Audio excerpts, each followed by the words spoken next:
A long time ago in a galaxy far, far away, it is a period of punching problems in the face. Writer-director Nida Manzoor makes her feature film debut with a tale of two sisters struggling against the looming specter of cultural expectations. Facing the judgment of school bullies, scheming parents, and the existential terror and frustration that comes with trying to find and be yourself, there's no choice but to bring the fury. This movie and podcast contain discussions of racism, sexism, and reproductive justice, including acts of assault that violate bodily and sexual autonomy. Listener discretion is advised.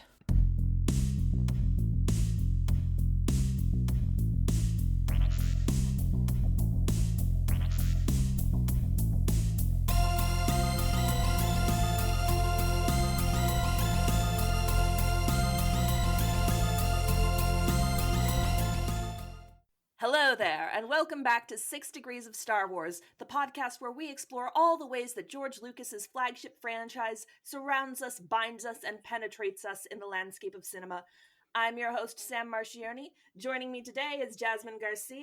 I mean, who among us hasn't eaten a whole duck in public? Shamila Karanakran. The warrior whispers back, I am the Fury. And for the very first time, Addie Greenberg-Sood! I'm doing a Jane Austen. Greetings, I am IER60, Star Wars Retelling Connections. Point of intersection found. This is a degree 5, featuring multiple crew from The Phantom Menace, Revenge of the Sith, A New Hope, the sequel trilogy, Rogue One, Solo, the Clone Wars 2008 series, Rebels, Forces of Destiny, Resistance, The Mandalorian, The Bad Batch, Visions, Obi-Wan Kenobi, Andor, and The Acolyte. Additional source material found. This is a retelling of Jane Austen's Sense and Sensibility. This came out last year, directed by Nida Manzoor. Gotta love that English pool of 20 crew people and 5 actors. But we will spotlight one particular person because she is also spotlighted in the movie, Eunice Huthart, who was a stunt performer on The Rise of Skywalker. And yep, how appropriate that we highlight her for this. Love this movie. So I just love Nida Manzoor in general, and if you haven't seen We Are Lady Parts, oh my god, what are you doing with your life? I've been meaning to. It looks amazing. I actually have never heard of that. It's Netflix, Well, right? it's Peacock. Oh, it's Peacock, okay. But I think it's like also a implied. BBC show. It's like a co-production, but it's critically acclaimed. It has BAFTAs and a Palme d'Or or something from Cannes. And It's basically like a Muslim, a British Muslim punk band with ladies. Yep. That sounds amazing. I've heard nothing but good things. I've been meaning to watch it. A little Yeah, I need to emetophobia know. warning on that one, but this... So that was her, like, breakout series. This was her directorial and writing feature film debut, and it's a good one. It's a banger. It's incredible. Yes. Like, I think I watched it No, I first saw the trailer. I can't even remember what movie I feel like it was a Marvel.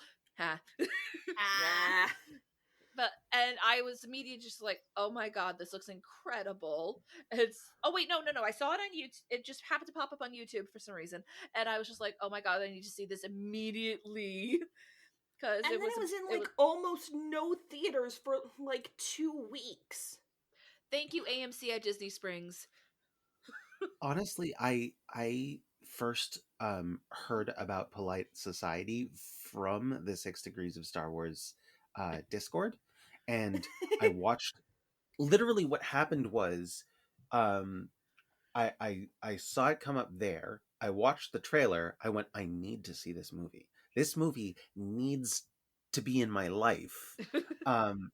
Correct. And that's the point at which, like, I was just, the trailer is so, like, if you can watch the trailer and come out of the trailer not going, that needs to be on my media list for tomorrow. I don't know if you can do that without that being your instant reaction. I don't know how.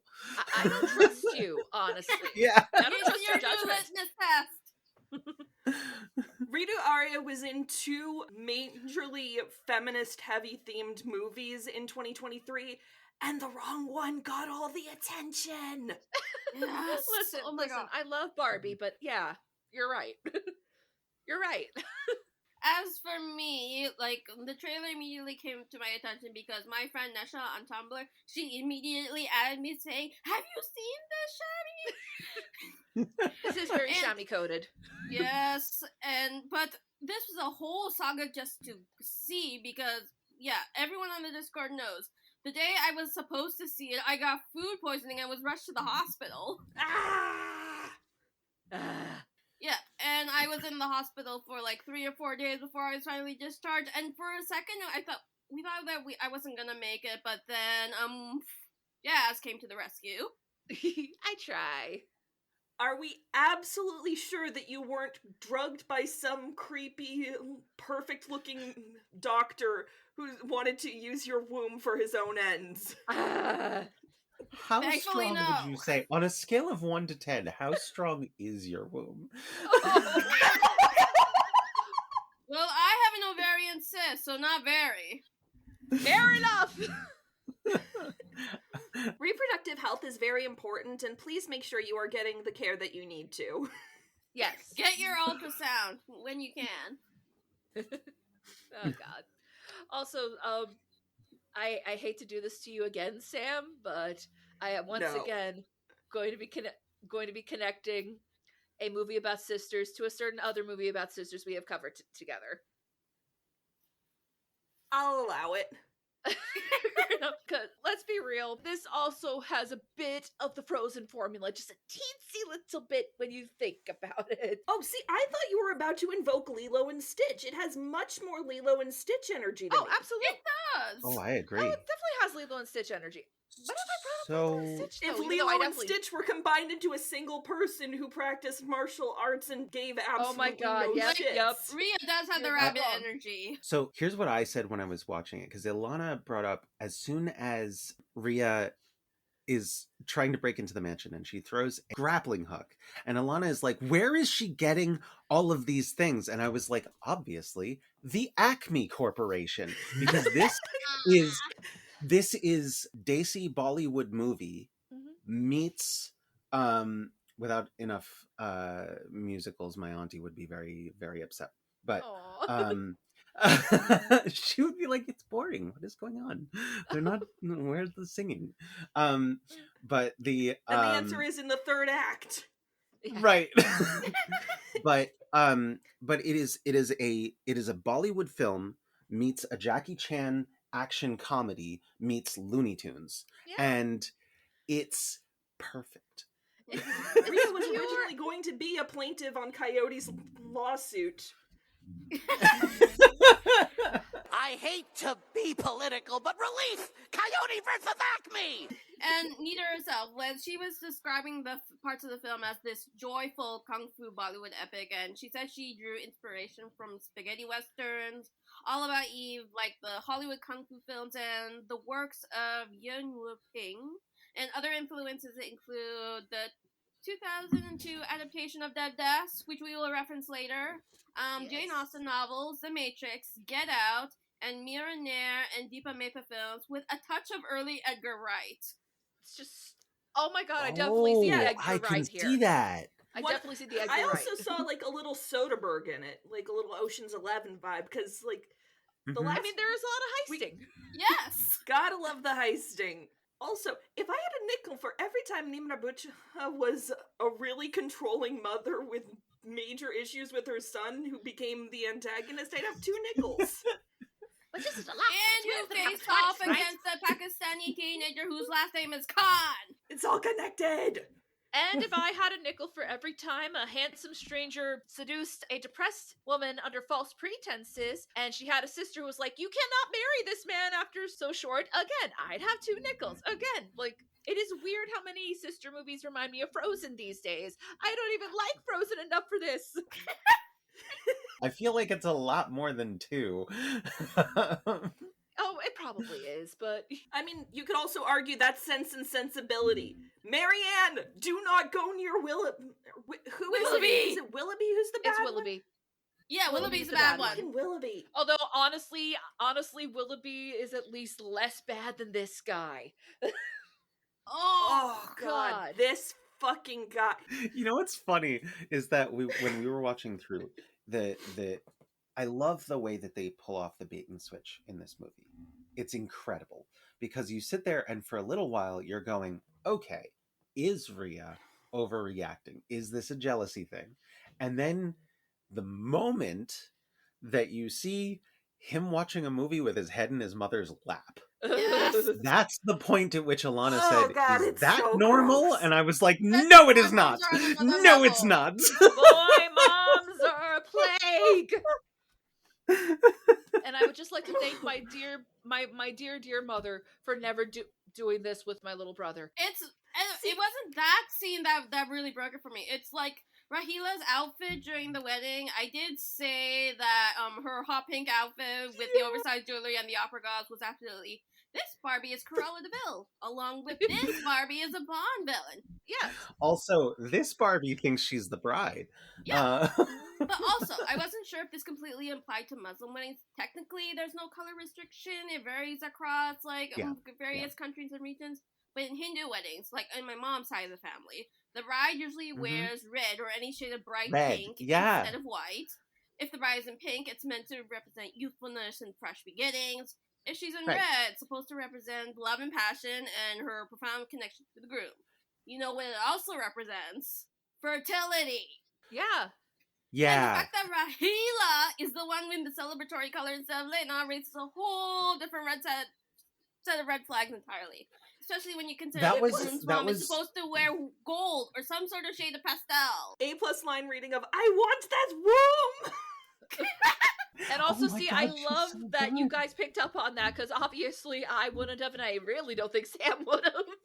Oh, absolutely not. This is the other part, is that white is dirge. White is the cleanliness of a hospital. That's what it means, right? It's purity, but it's not a good thing, right? Like, it's sort of like, this is death, is what she's wearing on her. Speaking of, Rhea's dance at the wedding is a recreation of the very iconic Madala dance number from the 2002 version of Dadas, which stars Shah Rukh Khan, Aishwarya Rai, and Madhuri Dixit, who are all powerhouses on the Bollywood film scene. Practically royalty. Yep. And Rhea Salwa Kamir's is even modeled after Madhuri Dixit's green lenga in the dance sequence. It's a really clear homage too, and it's just it felt to me like, you know, this was just a nod to other Dacian ABCD kind of people who are just like, oh yeah, I sat in my auntie's living room and watched this exact thing. I kind of wish that they hadn't kept cutting away from her to do more of the action, because I was spellbound. That was a fucking awesome dance. I mean, I did love the collision of it, though. And I've had those little gestures of Rhea, like, pointing a gun to her head and looking at Salim and him going, oh, I get what you're saying. And then she has the bring it on motion to Rahila. So good. The Matrix influences there are also really clear and wonderful. Yes. The only thing that would have made this even more perfect is if we had Rahila while the sisters are driving away yelling, "Khan! God!" Yeah. Wonderful. Why was this movie not memed more? Like, I get that it flopped at the box office, but how was it not memed when it came onto digital and DVD? It's tailor-made to be a cult classic, practically. I realize that cult classics don't happen on purpose, but this feels like it should have been a cult classic, at least. It was engineered in the same lab as The Princess Bride. Yes! It was, oh my God, yeah! I thought they shut that lab down. But no, like, yeah, highly quotable, genre blending. Apparently, it was in the basement. Yay! This movie is like, it's like ingesting a whole bunch of sugar. That's how hyped we are right now. We've gone so out of order and like we spoiled the big twist, but how can you not Immediately. fixate on this at a time when reproductive rights, at least in the US, are so fucking insanely That fucked? is so true. I didn't even think of that, but yeah, she's basically being. Also, I will say, is she aware that is not how cloning works? We were yelling this the entire time.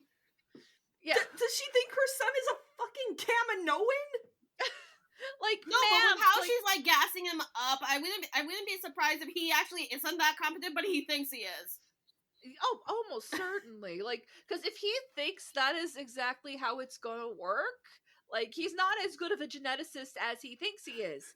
His womb scanner thingy doesn't even properly replicate what a uterus and ovaries look like inside your body. They don't look like those charts they give you in school. They're all mushed together because you've got a bajillion other organs. Yes! Yeah, and it's definitely not just a matter of this is a movie and not actual science class, but shh. No, let me believe that these people are brilliant. Yes, they are exactly. brilliant. Yes, because this is an awesome movie. I'm with you on that. I just had to make the joke. I'm sorry.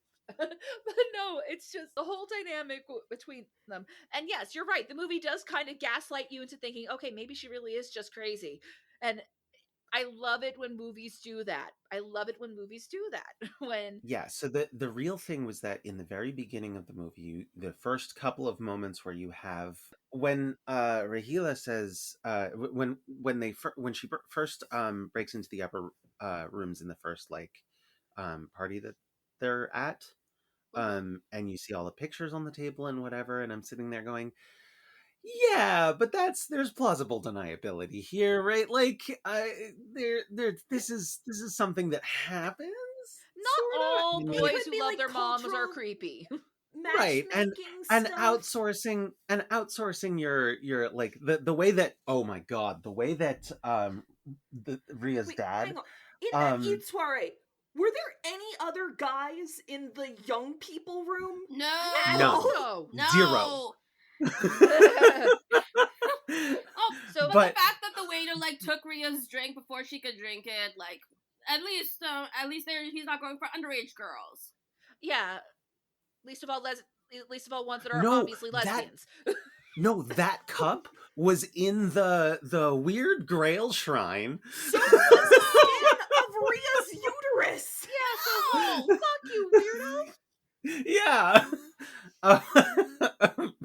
But what I'm saying is that like there was a definite point in the movie where we were like, yeah, no, this is not about sisters being this is not about Ria being needing to grow up. This is about a fucking nightmare that's happening. Yeah. Again, I do love it when movies gaslight you, because at first it's obvious, okay, bad guy, that guy's a bad guy, but then it kind of makes you doubt yourself, and then it's like, no, I was right all along. Right, because like from the moment if Rahila had taken Ria's like apology visit at face value instead of going into that Bond villain shit, then they would have gotten away with it. You know how else they could have gotten away with it? They could have gone outside the societal and cultural expectations and just been like, hey, Lena, here's a bajillion dollars to go to art school on your own terms without worrying about supporting yourself. Would you be willing to be a surrogate? Oh my god. Oh my god. Yeah, I know, right? But they don't think do that because it's about control. Yeah. Yeah, no, actually, wow. It's incredible how action movie villains are often the authors of their own failure. Well, they're also the thing is that like it's not supposed to be like they're applying logic here. No, you can see from the very beginning of the first time you see Rahila, and she does that like absolutely fucking insane smile because, oh my god. God, yeah. She is making a meal out of the scenery in the best possible way. She's Yeah, I making feel a Michelin really star bad. restaurant meal out of it. I feel really bad for Nimrabucha, the actress, because I've only really seen her as antagonist, so she has just such a good villain vibe to me. And like, She has I feel magnificent, bad. I should scornful see energy. you in non-villain roles so I can actually judge you as an actor without imprinting bad guy. This lady plays bad guys. You'd have to see her in a Lollywood film. Bollywood is the name of the Pakistani film industry. It is a portmanteau of Lahore and Bollywood, coined in 1989 by Glamour magazine gossip columnist Salim Nasir. She's really good at it, and there are certain actors and actresses who are like just, you see them as villains all the time, and that is their happy place, and it's just really good for them. And Yeah. I would be fine finding out that that's just where Nimrabucha likes to live because she has the most fun on set that way. Yeah, I was gonna say, you know who she reminds me of a lot? Jeremy Irons. Like, I feel like it's Yeah. a very similar vibe. Like, Jeremy Irons is definitely at his best when he's playing scenery chewing villains. So, like, I feel like they're in a similar boat there. And also now I want them to play a villain couple. Yes! I want Jeremy Irons to narrate my life. Don't we all? Yeah. Although it'd be really boring. And here we see Addie taking Raylan for a walk again. And the whole time Addie is surrounded by idiots. Sam, you've been sitting on that this whole time? I didn't even think it was that good. It was fine. But anyway, one thing I really do want to kind of highlight here is Lena is in a place that I have been in my life in the She's beginning of burned this out. movie. I live there Yeah. still. Yeah, I've never really crawled out of realizing, oh shit, the thing that I went to school for ended up not really working out for me.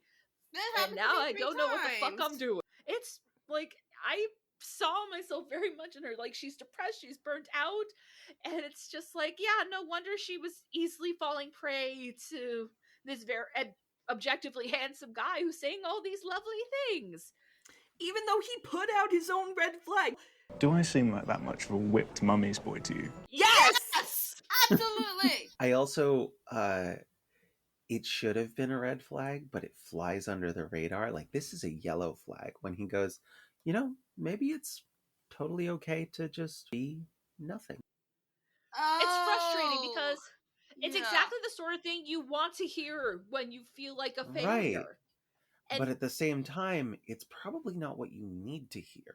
yeah, stagnation is death. It's also really interesting to like compare that to what Ria's going through in her school, because we've barely even talked about Ria and her school and her mates and Kovac. Oh my God. Kovacs, yeah. Yeah. God, I fucking So- love Ria so much. She is a little gremlin. Honestly, I commend her restraint for not fucking murdering that teacher. Yes. Yeah, no, what the Oh, fuck? Yeah, Like, Shami, I know also you had big feelings went there. to a private all-girls school, and it is just like that. It's right down to the fight scenes, because we had several incidents where there were girls brawling in the hall. Julia was ripped off, and then an ambulance was called. That fight How- still lives on in infamy at my school. Oh, Shami, goodness. how is your flying spin kick? I can barely even get off the ground, but I had a fencing sword. Oh, that works. Yeah, and also just, yeah, the fact the teacher was trying to push her into being a doctor. It's like, no, you had big feelings about that, Shami. Yes. Oh, that was my entire school career. Because I don't know, even my own doctor was saying, you should be a doctor too, because you also like biology. And I was like, no, that is not how my interest works. The degree to which the pressure of everything about this movie is so heightened, but all of the relationships between all of the characters are so relatable. Like, oh god, that fight between Ria and Lena. Oof.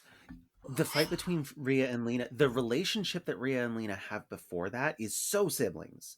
Like, it's 100%, and the fight feels real. And the point at which her friends, who are backing her to the hilt from the very first moment, and they're like the absolute best, and then eventually they're just like, okay, that was uncalled for. We're leaving now. Yeah, because Good for That's them. extremely good. Like, that is, oh my gosh, the representation of friendships and of siblings and of even like school bully / rival things, where like in the end Kovac is like, you know, you seemed like you needed help, and so I came in to kick some ass because, you know, we've done this thing. To lovers. Yes, I were telling We you about love that. that. There's something going on with Rhea and Kovacs. And like I can see it. yeah, and if Rhea is Spider-Man, then Kovacs has definitely been set up as her Flash Thompson. Ooh, interesting. Is this how I find out you've shipped Peter and Flash, Shannon? No. But if it was Rhea and Kovacs, I would dig it. Fair enough.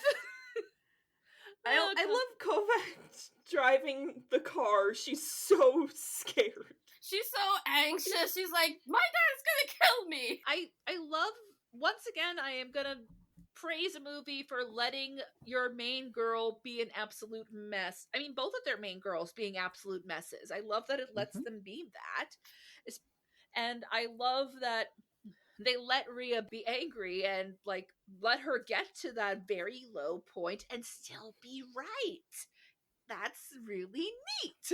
You don't see that a lot. Also, I kind of love that with Lena and her burnout from art school and her getting that whole duck, she is an absolute mess. And like, films don't usually let women like be like that, because I remember there was this post where Depression icon. They were talking about like in Queen's Gambit, where the main character, like Anya Taylor-Joy's character, she's glamorous even when she's in that slumps. Like, she's wearing the nightgown, she has perfectly styled hair, and she's smoking a cigarette on the couch. Is like, that is not how women look like as a mess. They are feral. They are rabid. Okay, but Anya Taylor-Joy is not a human woman. Anya Taylor-Joy came from the Fey realms beyond. Yeah, that's true. And we love her for it. Sometimes, occasionally, very occasionally, my depression is also pretty glamorous. Of course. But that's We all 'cause in a you're Addie. sexy French depression. Yes. Yes. Hanging out in a silk nightgown and drinking wine. But also sometimes I'm just covered in Cheeto dust wearing hoodies. Yep. And maybe, you know, I bought a whole ass cake and I ate the cake in one go. I'm in a sexy French depression.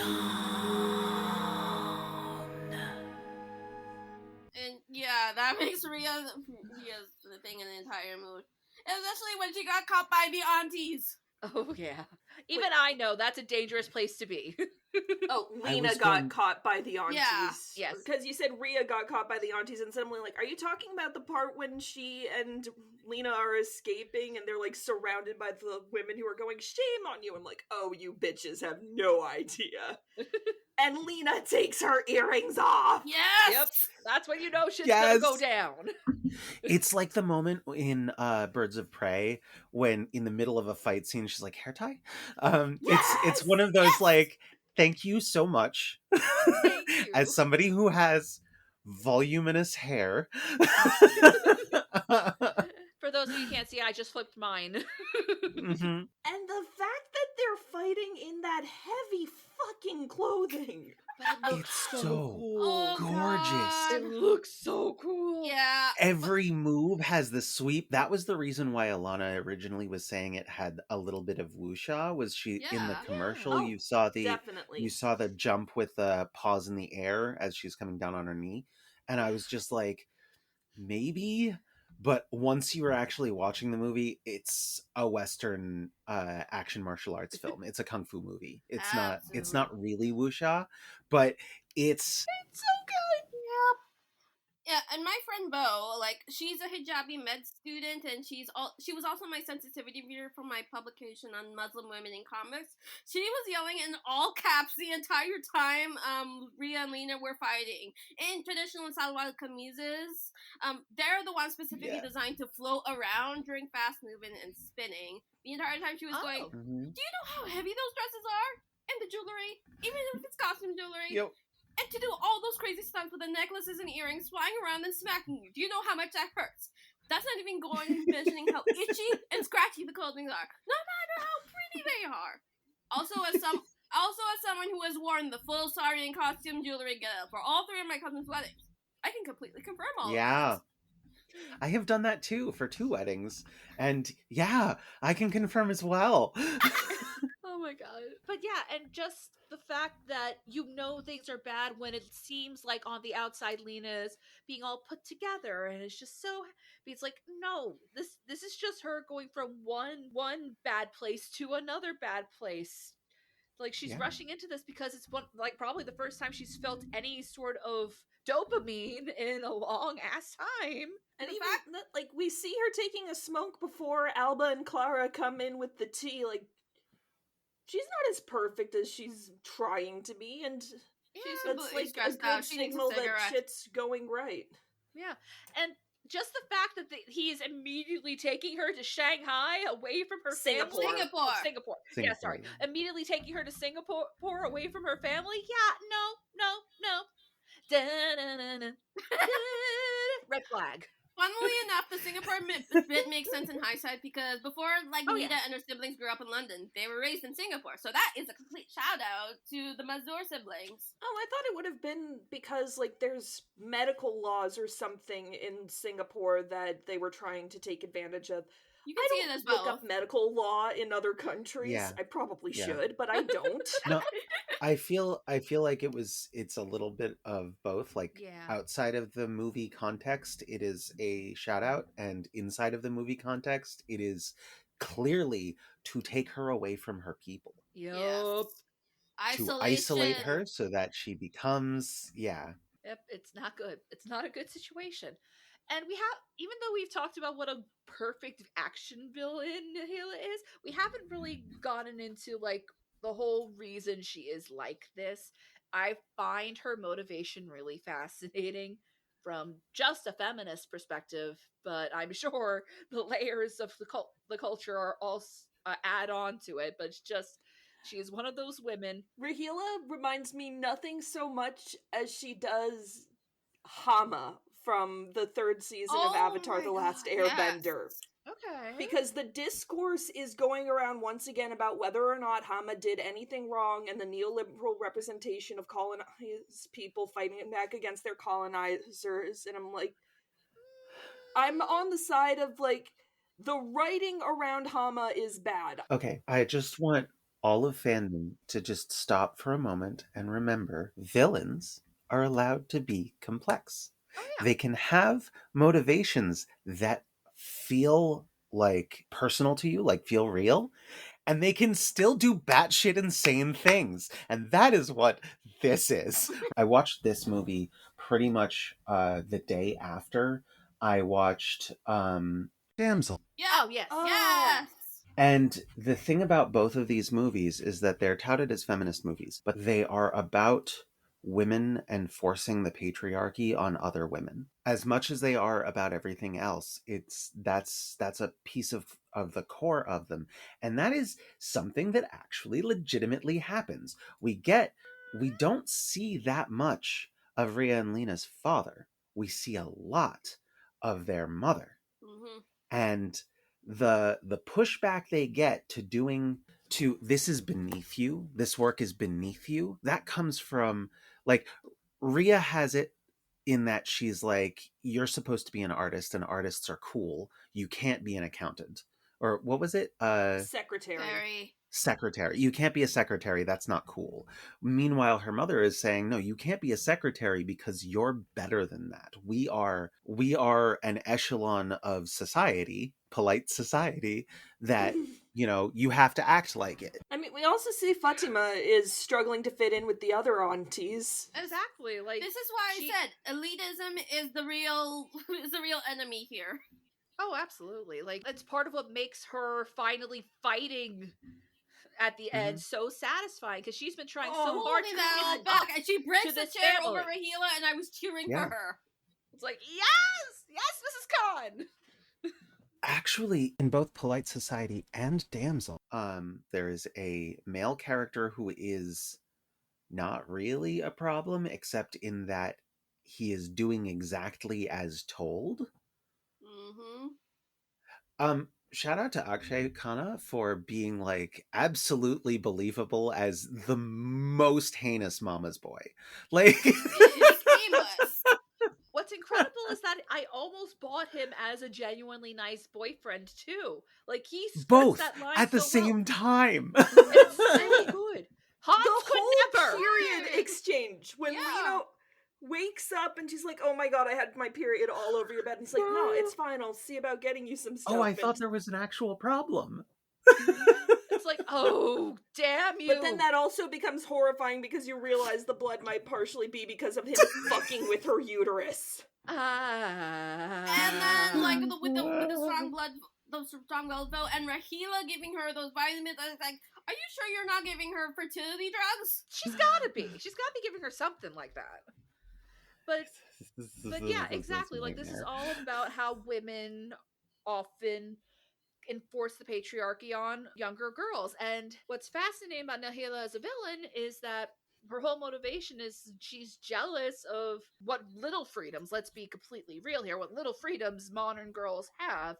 She wants a piece of that. And it's just the classic thing of, there are two kinds of people who suffer in this world. The ones who want to make sure no one ever suffers like that again, and the ones who want to make sure everyone suffers like that. And she wants to be the one giving the America Ferrera Barbie monologue. Yeah. Yes.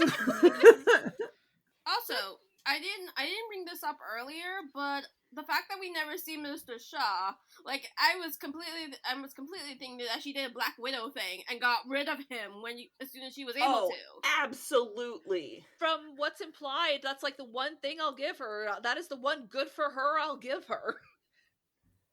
So, I don't remember Mr. Khan's Rafe. Rafe. Yeah. Rafe. The point where he was talking about how to think about arranged marriages so that you can, and he describes it as like a business transaction, and I'm sitting there going like, I can hear so hard. I can hear every one of the men in my father's family, which my father did not have an arranged marriage, but he had siblings who were. He has cousins who were, and I could hear that exact same exchange happening from one of them, where it's like, we're outsourcing this problem so that you get someone who is vetted by someone who cares about you. And I'm like sitting there going like, yeah, I can, like, this sounds reasonable. Like, it to does. me, It's annoying. This was how marriage was done for most of human history, both in the East and the West. Yeah, and also, like, there is this preconception that, like, Muslim women who are like doing this the outsourced dating thing, there's this preconception that they have to follow along, but they absolutely can refuse if they don't like the other person.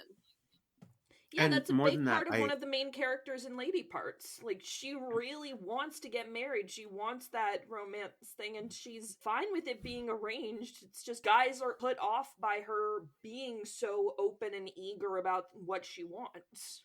Ugh. Yep. One of the things that I think is kind of fascinating is that, like, you know, my parents have been together for a very, very long time. It's a very successful love match that they've got there. They chose each other, and you know, it's not easy because relationships aren't easy, and they have moments where they hate each other, and they have a lot of moments where it's like I will talk to my mother and she'll be like, yeah, I just don't sleep very well when he's away and I'm like, oh my god, you guys. You've been together for 40 years and this is still the way you feel about each other. That's the dream. Love. amazing. Meanwhile, I have an aunt and uncle who they were best friends first. Their parents picked the match for them. They were best friends first. They're still together after the same, approximately the same amount of time, and they are great together.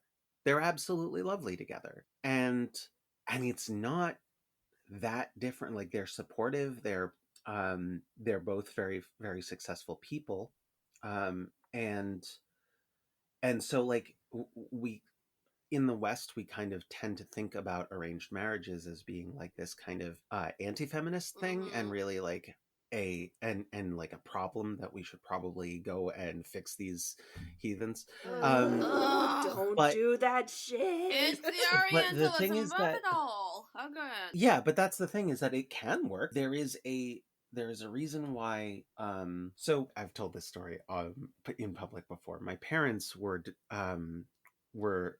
disowned for a little bit. My father was disowned for marrying an American, and the reason why is because Americans do not stay married, and and they eventually that all worked out, and part of it is because my dad's mother was a force of nature, and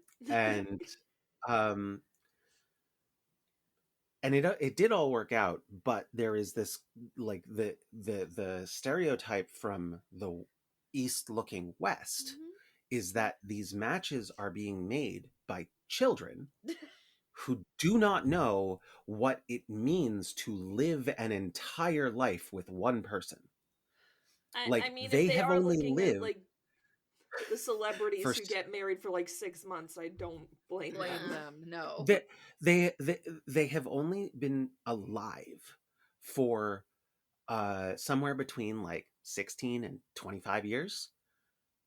That's not, like, they've been adults for less than a decade. That is not enough And- time to realize the length of time that you are talking about spending with one person, and the level of vetting that goes into trying to pick someone for your, like, they think that's insane, and they're not 100% wrong. Yeah, especially when you consider the fact, for the most part, most of us are just kind of along for the ride when it comes to life for about 18 years or so. Yep. And Mhm. dating is hard. Yeah. I was on dating apps for all of like 3 months from like, no, I'm done. And now I'm coming up on 4 years dating 2 people whom I've never met, but Aw. we have such an intense connection.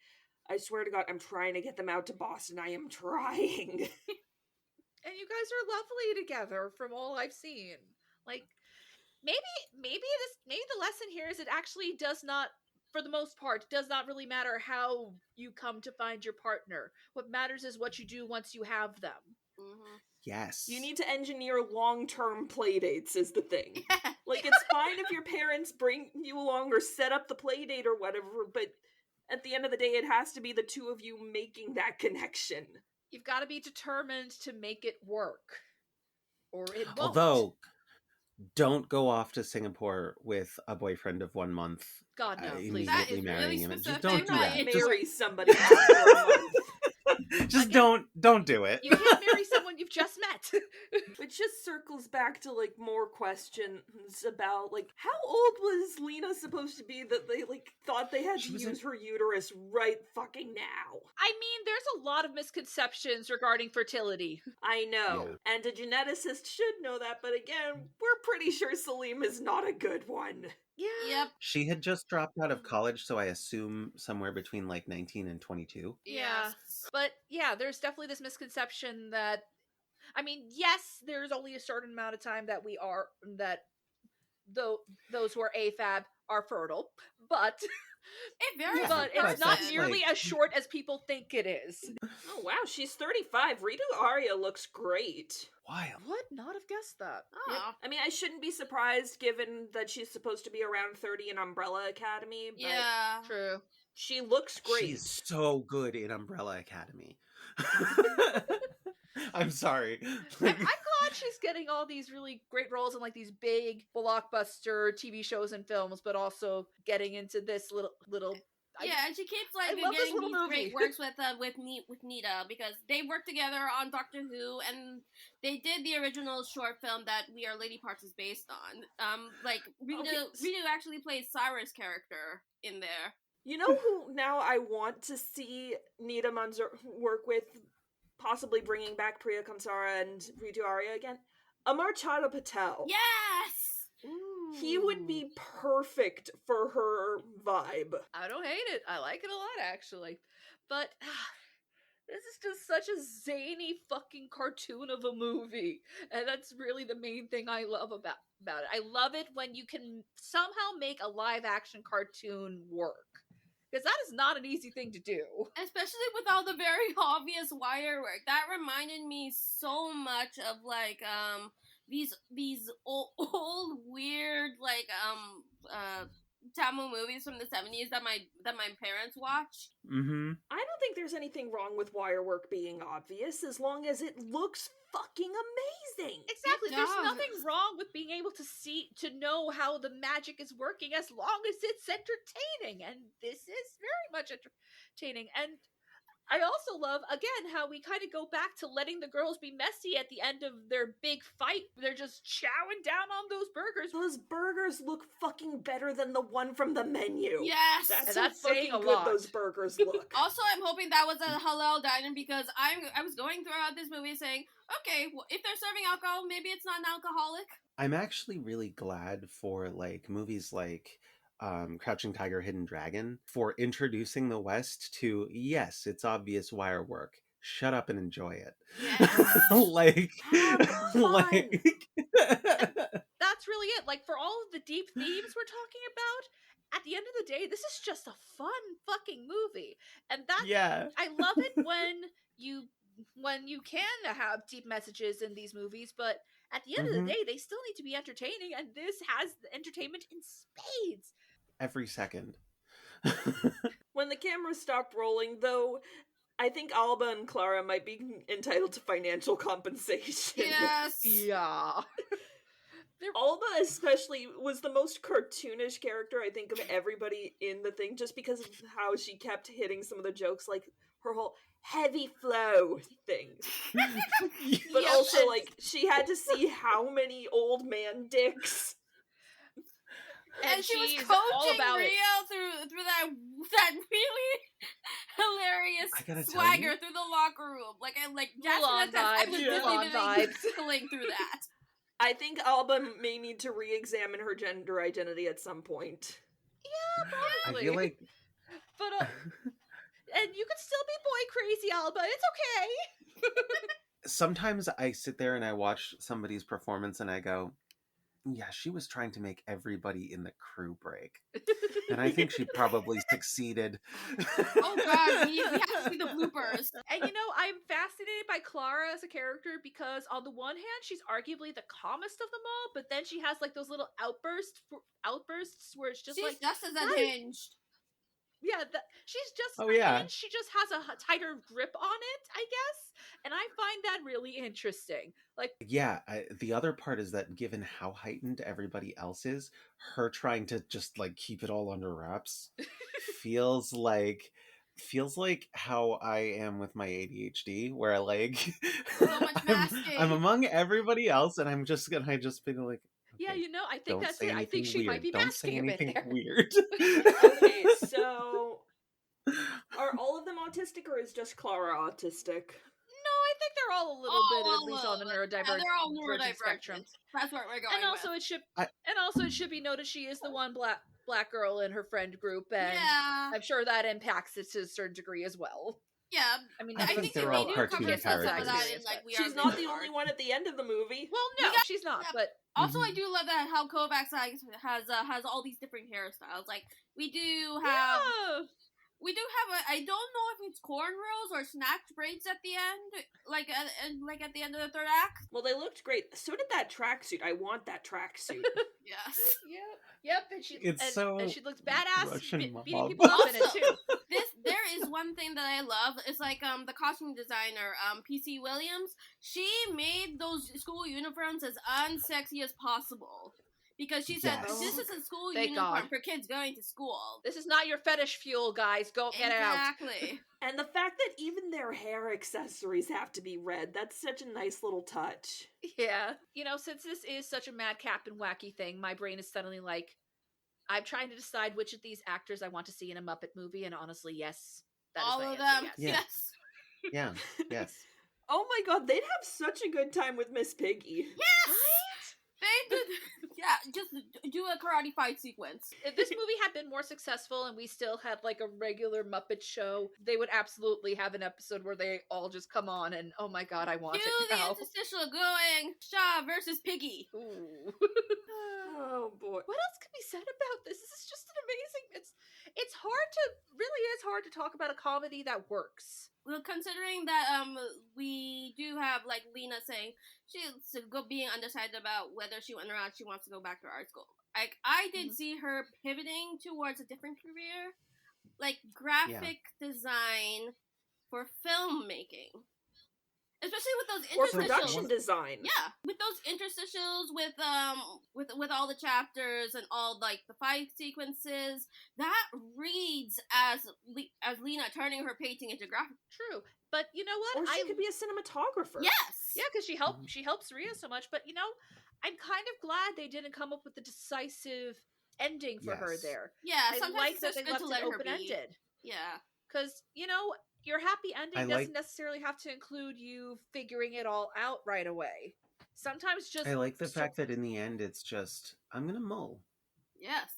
I'm going to think about it. Mulling is good. And I'm gonna be super psyched for you while you're getting brunch. Mhm. Yes! That is absolutely how I feel about brunch. One of the things that when I was a kid, I play lots and lots of musical instruments. I started playing piano when I was 6. I picked up a guitar when I was also very young. I decided pretty early on in my teens that I was not going into music. That was not going to be a thing. I wasn't going to do concerts or shows or play for people, really. I was going to play for my people when I feel like it, but I'm not going to be a performing monkey. And the reason why is because I love it too much. Yeah. Music is mine. I want it to stay mine, and I don't want to kill it by turning it into a chore. God, yeah. And one of the things that this is like, I think a lot of millennials grew up hearing, you can be anything you want, you should do what you love. Yeah. And that is a double-edged sword, because whatever you do for all of your life, you are going to end up hating sometimes. Yeah. You are going to hit slumps. You are going to have problems where it's like, I don't want to do this right now, and I have to now because it's the way that I support my existence. And that is what capitalism does to things. And so if you make your hobby your way of interfacing with capitalism, it turns into a problem sometimes. And so she has gone to school for art, and it has made her hate her art. Also, it has made her compare to everybody else and feel like she's not worthy. And she doesn't have to do that, right? Like, she absolutely could. And that would be great if she feels eventually that, yeah, she is good enough and that she wants to do this. She wants to make this her life. But if she decides to do something else and keep art for herself, that's also valid. And I think we really do need to emphasize that more, especially now with the whole content creator thing becoming more and more accessible, because that is also a double-edged sword. On the one hand, it's easier than ever to become an entertainer, but on the other hand, that means you're all the more likely to realize, oh, I don't know if I want this to be how I pay my bills, because that's a lot of pressure. Also, but speaking of Lena Capitalism in is a art thing that school, destroys like a lot stuff. of it, like we never do see like how like physically see Lena at art school, but I feel like it would read exactly how like Rhea is dealing with everyone at her private school. All the elitism and the expectations that she should be doing something else because she's probably the only brown girl in her art class. Which and liberal arts degrees tend to be very competitive. yes. Yeah. Like between your schoolmates and stuff, where it's like everybody is sitting there going, yeah, but you're going to be competing for me. Well, especially like if it's theater or acting or that sort of thing, where it's like God. everybody else in this thing is going to be competing directly with me for a very limited set of roles available. And so I have to be better than them, and they cannot be my friends. And that is a nightmare. That is a miserable right? existence. Yeah. In conclusion, capitalism ruins everything, but what else is new? Yes. Yes. Capitalism is the true villain. I'm just wondering what the fuck is happening back at the wedding now. Like, the police are showing up and What the hell? like there's I think, yeah, Fatima's getting all ACAB, out. obviously, but like somebody had to have called them at some point. And someone had to explain, yeah, so somehow we all ended up in the midst of like an action thriller conspiracy. and then we all just kind of started beating each other up in spite of our very heavy wedding garb. I'm thinking they're finding the secret lab, the illegal secret lab, because that cannot be sanctioned at all. Oh no.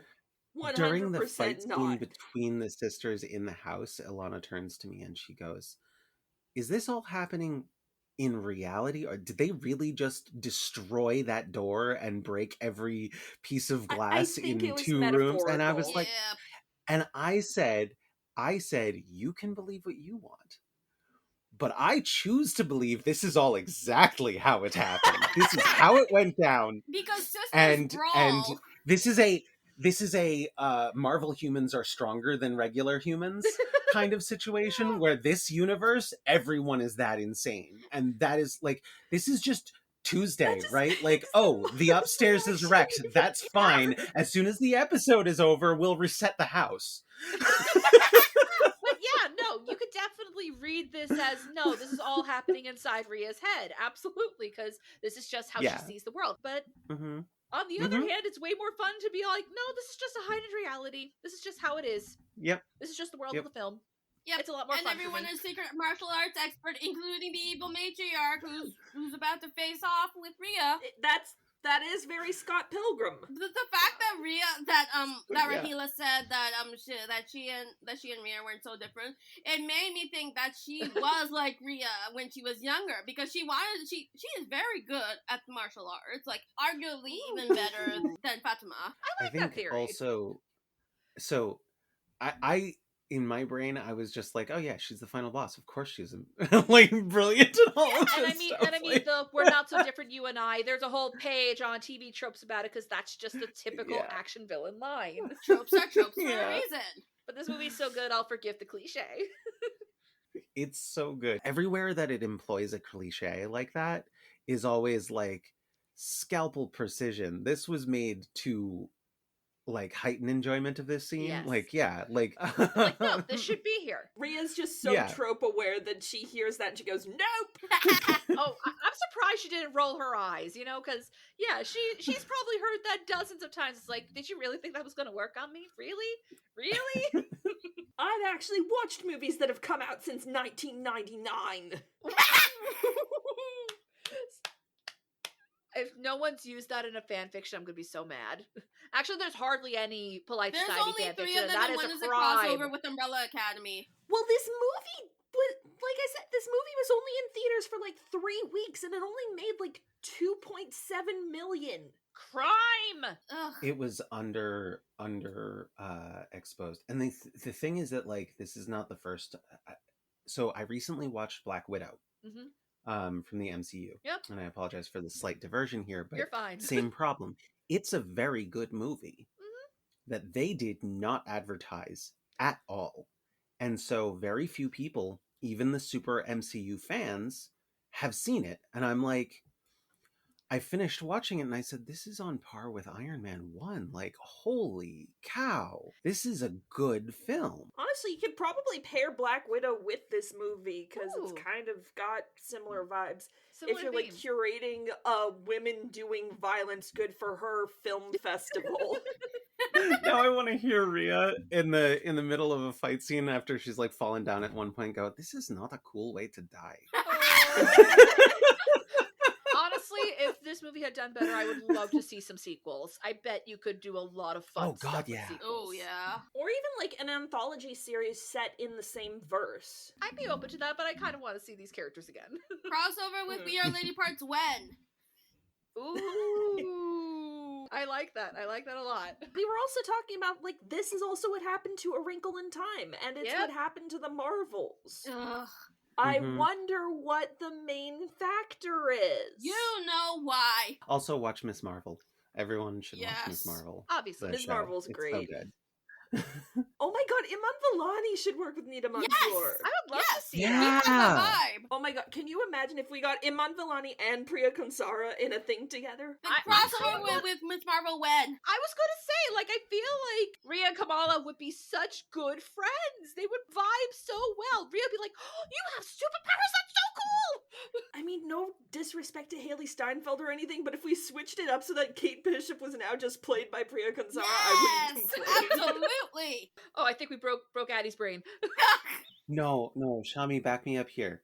Polite Society is a Daisy Deadpool. Yeah. Oh my god.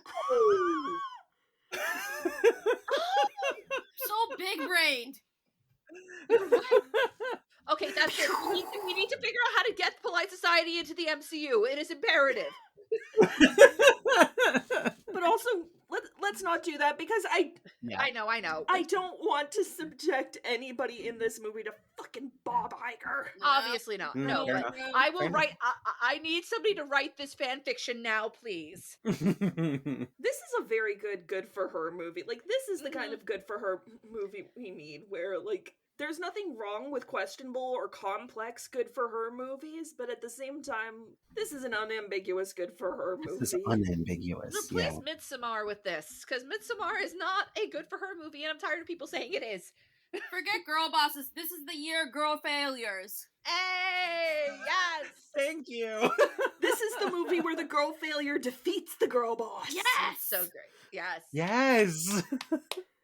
Because Rahila hits all the points. Gaslight, gatekeep, and girl. girl boss. You're so right. Yes. I want to be in the Clara and Alba group because Oh yeah. absolutely. just like the, oh my god, in the first fight with Kovac where she goes to do the spinning kick and they're just sitting there going, is she gonna land it?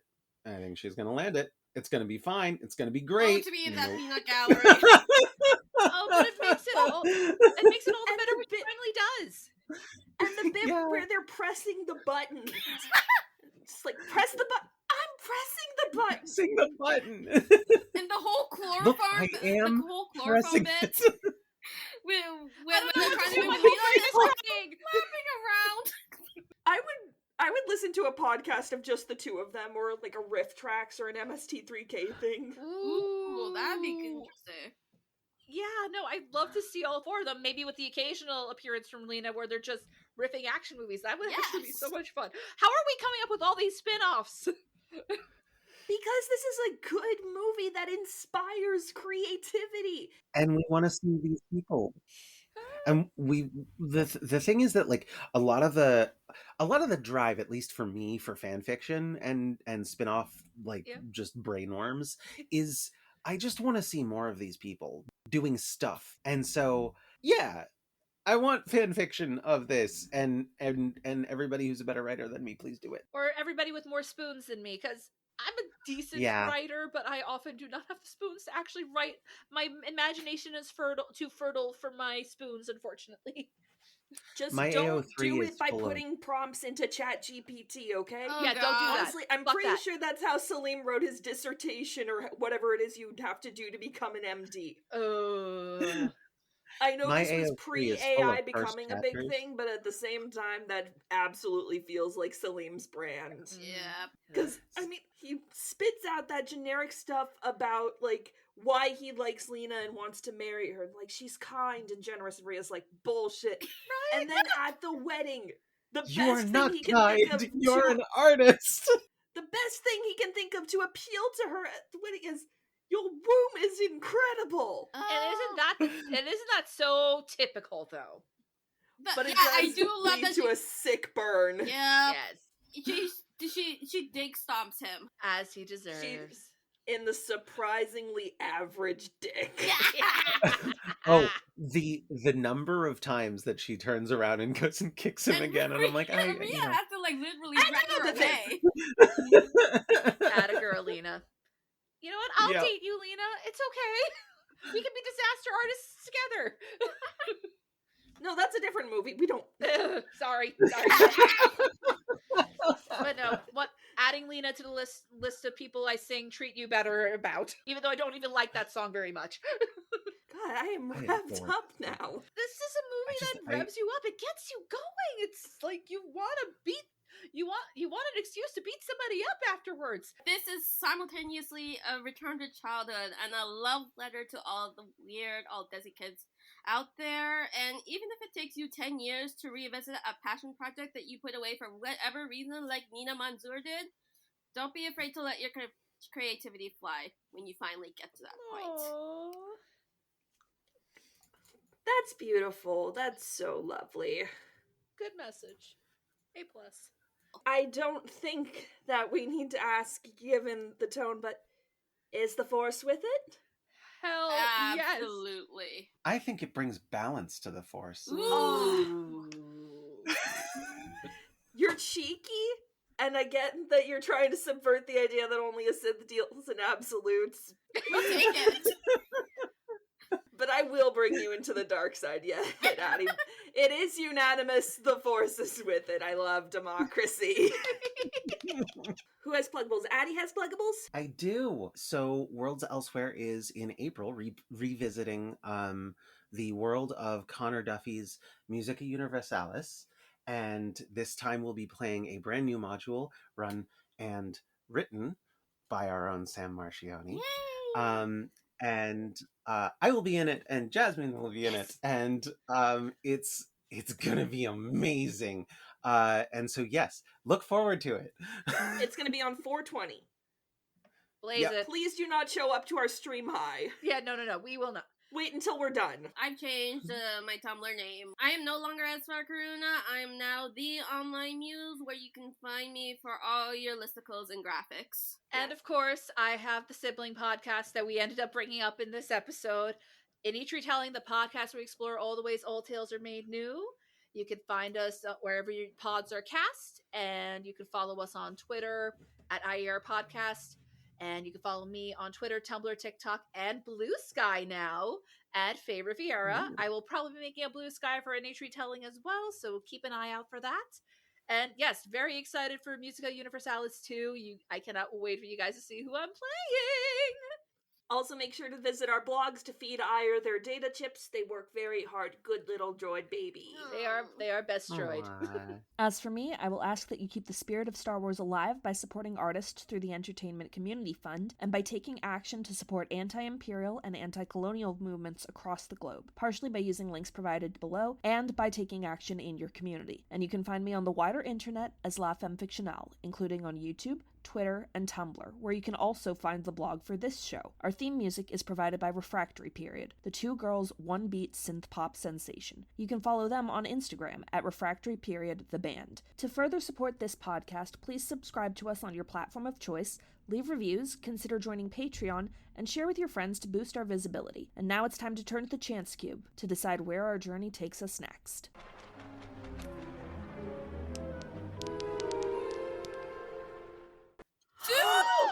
You got a 2! I got a 2! Finally, we've hit all 6 degrees, so that means next time is the Book of Life. Oh! Yeah. We'll see you next time. Until then, stay safe, stay strong, stay beautiful, and may the Force be with you.